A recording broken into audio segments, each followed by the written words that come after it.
Naibalik na sa kanyang magulang ang isang batang tinangay noong Lunes ng kanilang kapitbahay sa Pasay City. Hawak na rin ng pulis ang sinasabing pinagbentahan ng bata. Hinala nila bahagi ang mga suspect ng isang sindikato. May exclusive report si Von Aquino. Nabunutan ng tinik si Janet Bangat nang muling makapiling ang anak kagabi sa Pasig General Hospital niya nayakap ang isang taong gulang na anak matapos mawala nitong Lunes sa Pasay City habang nasa pangangalaga ni Angeline Vallejo. Ayon sa ina ng bata, nagpaalam lang daw si Angeline na ipapasyal lang ang isang taong gulang ng anak. Pinayagan niya ito dahil kakilala naman daw niya si Angeline. Masayang-masaya si Janet ngayong nabawi na ang kanyang anak. Siyempre, masaya naman. Kompleto na rin. Makakauwi na kaming bahay.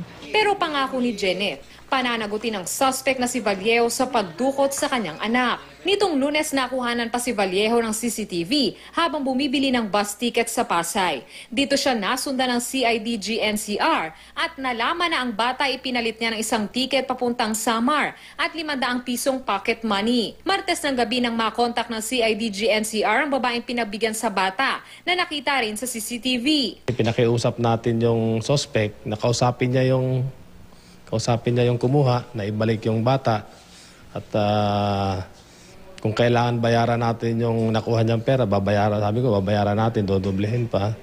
Basta importante, maibalik yung bata. Kagabi pasado 11:00 nang may natanggap kaming impormasyon sa isang residente ng Pasig. May babae raw na nag-iwan ng isang bata sa Pasig General Hospital. Ipinagbigay alam namin sa CIDG-NCR. Kasama si Janet, tinungo ng pulis ang ospital.